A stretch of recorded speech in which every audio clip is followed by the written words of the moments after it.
There is a quiet suffering that follows many of us through life, the haunting sense that we are bound by our past. Perhaps we carry shame from old decisions, guilt from moments we can't undo, or a rigid self-image built from years of repetition. But the Buddha taught that we are not fixed beings. We are in constant motion, always changing, and capable of freeing ourselves from the chains of who we used to be. In Buddhism, identity is not a permanent structure. It is a pattern of thoughts, habits, and attachments, all of which can be observed, understood, and released. This video is an invitation to let go of the belief that you must remain as you have always been. If you are seeking peace of mind, emotional clarity, and a path to spiritual growth, know that the Dharma offers a way out. In the next few minutes, we will explore how your past shapes your present identity, how emotions and thoughts can trap you in unconscious cycles, and how to return to mindful awareness. We will also explore what it means to truly start over, not by running from your past, but by learning how to gently rise above it.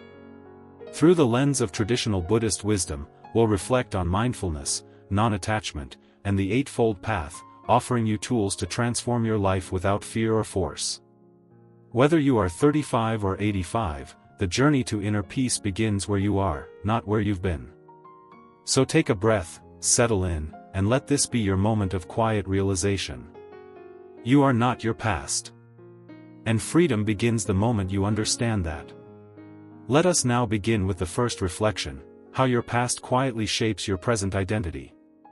In the gentle stillness of a mindful moment, we often realize that the person we think we are today is not entirely who we are, but rather a shadow shaped by our yesterdays.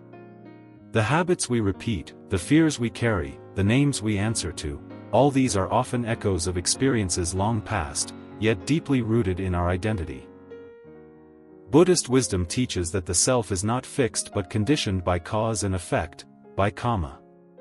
According to the Dhammapada, all that we are is the result of what we have thought, it is founded on our thoughts, it is made up of our thoughts.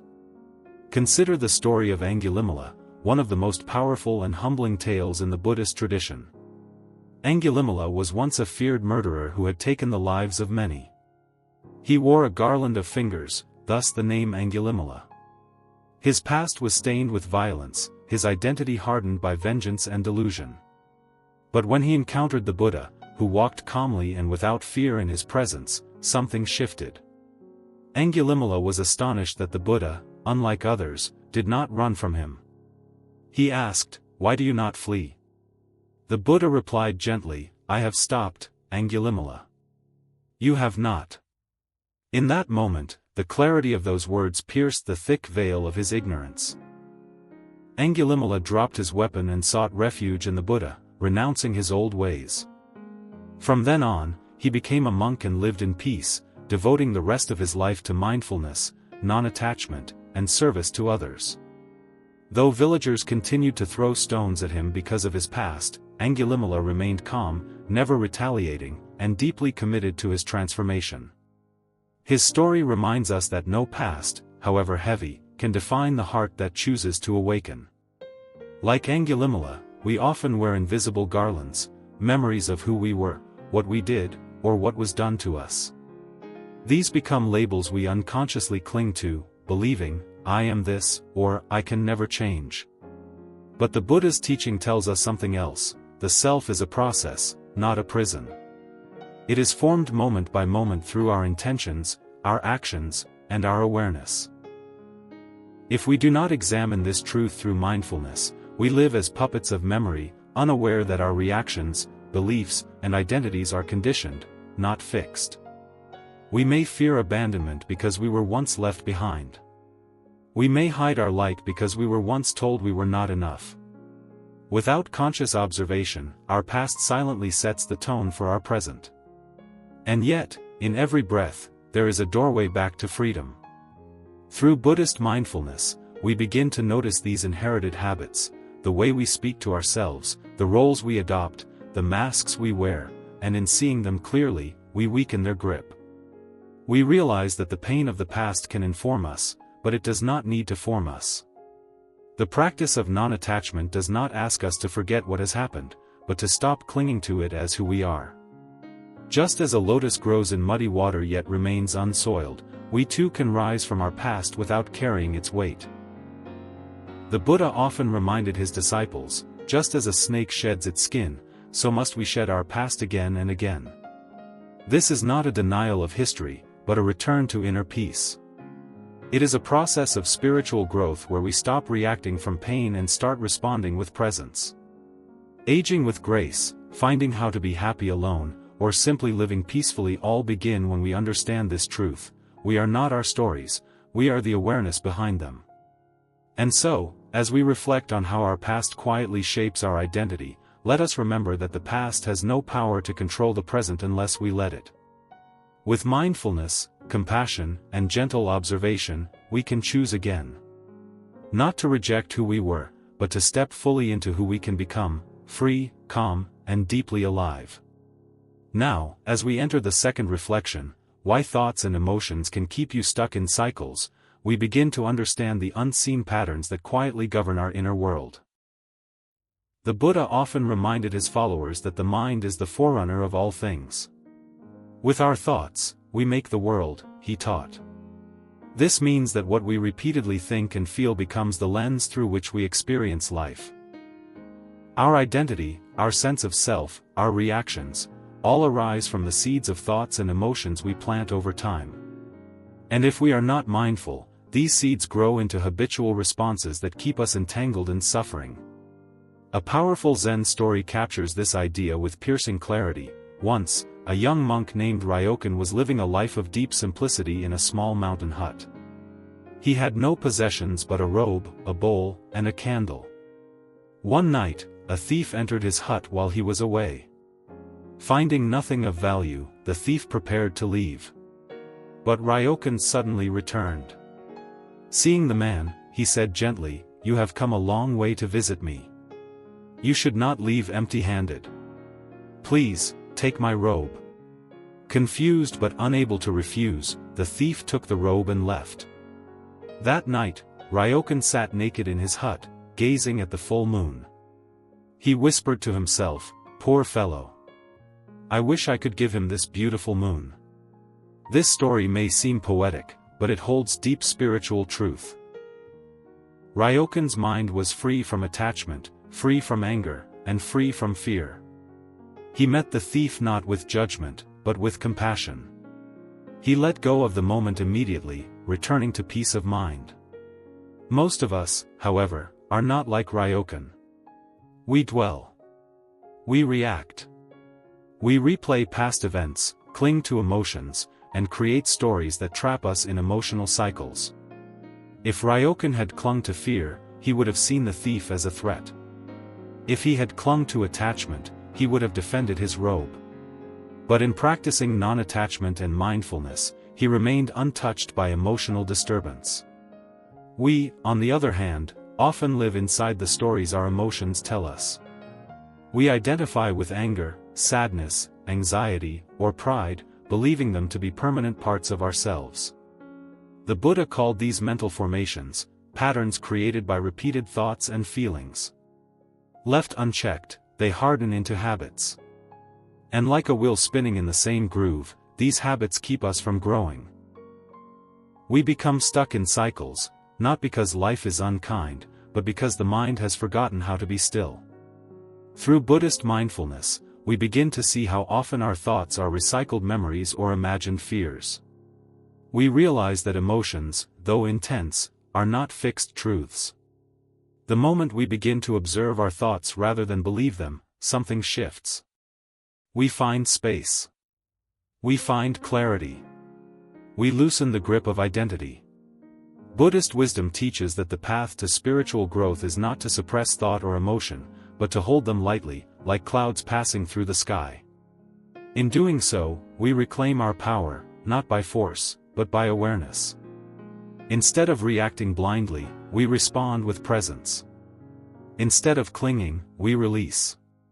This is how peace of mind is restored, not by changing the world, but by transforming our relationship with our inner world. The cycle breaks when we stop feeding it. Ryokan's story is a mirror, showing us what it looks like to live without mental bondage. When emotions arise, we can ask, must I carry this? Must I believe this thought? Or can I observe it, understand it, and let it pass? In this awareness, we find freedom. We begin to age with grace, rest in inner peace, and discover that happiness was never outside of us, it was waiting behind the noise all along. As we enter the third reflection, how to break free from automatic living and return to conscious awareness, we begin to uncover one of the most subtle yet powerful teachings in Buddhist wisdom, that much of our suffering arises not from life itself, but from how we live it without truly being present. Day after day, we wake up and move through routines, repeating patterns of thought, speech, and behavior without even realizing we're doing it. The Buddha called this sankhara, the conditioned formations that drive us unconsciously from one moment to the next. And yet, it is possible to awaken, not someday, but now. A powerful moment from the Buddha's life beautifully illustrates this. One day, while walking with a group of monks through a village, the Buddha noticed a farmer yelling angrily at his oxen. The man cursed the animals for not obeying him, tugging harshly on the plow. The Buddha gently approached and asked the man, "Why are you so angry with the oxen?" The farmer retorted, "They are stupid and stubborn. They never learn." The Buddha quietly replied, "Is it them who do not learn, or is it you who do not see?" The farmer, confused, stood silent. The Buddha then sat beneath a nearby tree and invited the man to sit. He explained how the oxen, like the human mind, follow the patterns they have learned. If guided with force and harshness, they resist. But if led with patience, consistency, and care, they become calm and responsive. "You are plowing the field," the Buddha said, "but who plows the field of your mind?" The man began to weep. He had never realized that he, too, was living on automatic, letting his emotions drive his actions. From that moment, he became one of the Buddha's disciples. This story, though simple, is deeply moving. It shows how easily we fall into unconscious patterns, not just of action, but of perception. We often react before we reflect, speak before we listen, and assume before we understand. The farmer thought the problem was outside of him, when in truth, the agitation lived within. And so it is with us. We may not be shouting at oxen, but how often do we move through life on autopilot, driven by habit, reacting from fear or pride, speaking without awareness, repeating yesterday's thoughts as if they were truth? This is the cage of automatic living. Buddhist mindfulness teaches us that to be free, we must return to sati, the pure awareness of the present moment. To observe, rather than be swept away. To breathe, pause, and notice, what am I doing? Why am I doing it? Is this thought true? Is this reaction useful? Through conscious awareness, we begin to soften the hard edges of habit. We no longer allow the past to script our responses. We begin to see instead of assume. We listen instead of react. We respond instead of repeat. In the Dhammapada, the Buddha teaches, all that we are is the result of what we have thought. The mind is everything. If we want peace of mind, spiritual growth, and inner peace, we must tend to the garden of the mind with care. That means noticing when we fall back into unconscious habits, not with guilt, but with gentle observation. It means interrupting the cycle, not through force, but through loving awareness. Even the smallest act of conscious presence, a mindful breath, a silent pause, a kind word, breaks the momentum of automatic living. It plants new seeds. Seeds of freedom. Seeds of grace. This is especially powerful as we age.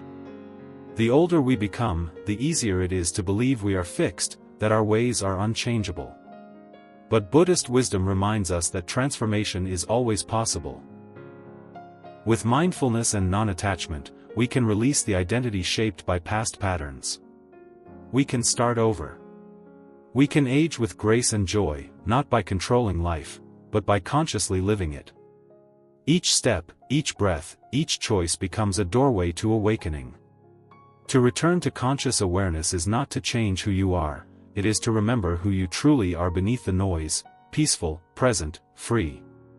As we come to the final reflection in this journey, what it really means to start over, mentally, spiritually, and peacefully, at any age, we invite the viewer to consider that starting over is not a desperate act of escape or reinvention, but a return to something simple, clear, and essential within us. It is the conscious decision to stop carrying old identities, and to gently step into the quiet truth of the present moment. Starting over can be subtle. It doesn't always come with noise or bold declarations. Sometimes it comes as a quiet shift, a breath taken differently, a habit observed with new awareness. Buddhist wisdom teaches that we are not fixed beings, trapped by who we once were. We are unfolding, moment to moment, always capable of realigning ourselves with peace, presence, and purpose. One such example is Michael Grant, a 63-year-old former corporate executive from Denver, Colorado. After retiring early from his high-pressure job, Michael realized he had lived most of his life in what he later described as a trance of busyness. Though he had financial security, his days felt empty, and he admitted to feeling disconnected from life itself. One morning, while walking his dog in a neighborhood park, he noticed an older man sitting on a bench doing absolutely nothing, just breathing, hands resting on his knees, eyes gently open. Day after day, the man returned to that same spot, always in the same calm presence. Curious, Michael finally sat beside him one morning and asked what he was doing. The man smiled and replied, "I'm just practicing being here." That simple statement struck Michael more deeply than any business success or motivational book ever had. He began researching mindfulness and Buddhist meditation, eventually joining a local sitting group that met once a week. There Michael learned how the mind, when left unobserved, clings to old roles, fears, and mental habits that define our identity and trap us in patterns. He had spent years living in a reactive, high-speed rhythm without realizing how much of it was automatic. As he embraced the Buddhist practice of mindful awareness, Michael began simplifying his routines, not to withdraw from life, but to truly enter it. He started his mornings with silent sitting, listened more attentively when speaking with others, and learned to release the constant pressure of productivity. Most importantly, he let go of the narrative that his worth came from his job title. This was his rebirth, not in age or status, but in spirit. And it taught him what the Buddha often reminded his followers, that peace is not something we chase, it is what remains when we stop chasing. Michael's journey is not unique in its elements, but it is powerful in its clarity. It speaks to the heart of what it means to start again, not with dramatic upheaval, but with honest simplicity. The Buddha taught that no matter how long we've wandered, we can always return to the path. Each step taken in mindfulness is a step toward renewal.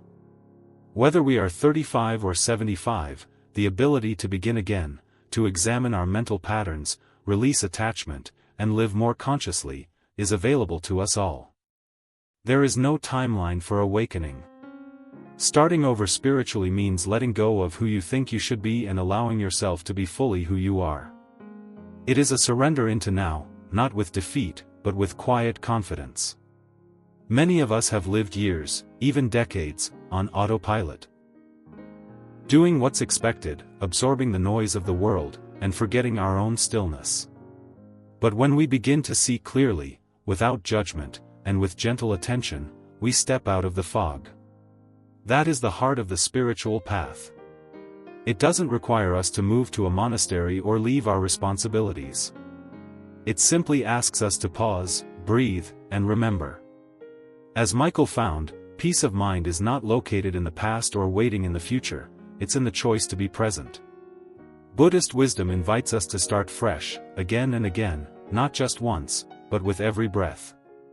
And in that space, we discover that spiritual growth is not about adding more, but letting go of stories, labels, and expectations, until we find the spaciousness within. That is where true peace begins. As we come to the end of this reflection, let us take one more mindful breath together and rest in the stillness that follows. The path we have walked through this video was not one of loud revelations or dramatic transformations, but of gentle remembrance, a quiet return to the heart. We've explored how the past can silently shape the present, how thoughts and emotions can trap us in repeating cycles, how automatic living clouds our true nature, and how, at any age, we are capable of beginning again with peace, awareness, and spiritual clarity. These are not ideas meant to be merely understood, but to be felt deeply and lived with presence. The Buddha's teachings, rooted in mindfulness and non-attachment, remind us that we are not bound by what has happened, nor are we required to carry the weight of every regret. Just as the moon shines clearly when the clouds pass, so too can our lives become lighter when we release what no longer serves us. Let this moment be a soft turning point, not a promise to be perfect, but a gentle willingness to wake up to yourself. Whether you are in the middle of change, healing from something old, or quietly searching for meaning, know that your journey matters. Know that you have the capacity to begin again. Not through force, but through awareness. In Buddhist wisdom, there is no rush. Every breath is a beginning. Every pause is a doorway. And every act of conscious living is a step toward liberation. Even in uncertainty, peace is available to us, not as something to be found outside, but uncovered within. If something in this message has spoken to you, even in a quiet way, you are already walking the path back to your truest self. And now, dear listener, we gently invite you to take the next mindful step, not just by absorbing these words, but by becoming part of this peaceful community. Share your thoughts in the comments below. What part of this reflection resonated most with your life? Have you ever felt stuck in your past, or found strength in starting over? Your personal story, no matter how quiet, could be the very light someone else needs. We read each comment with care, and this space is open for your truth. If you found calm, clarity, or insight here, please subscribe to Mindful Pathway Media, where each week, we offer teachings grounded in Buddhist wisdom to support your spiritual growth, mindfulness practice, and emotional healing. And if there is someone in your life who may be quietly carrying the weight of their past or longing to live more mindfully, we gently encourage you to share this video with them. Just one thoughtful gesture can begin a ripple of peace. This is more than a channel, it is a gathering of kind-hearted seekers, just like you. Thank you for being here. May you be well, may you be free, and may you remember, this very breath is your new beginning.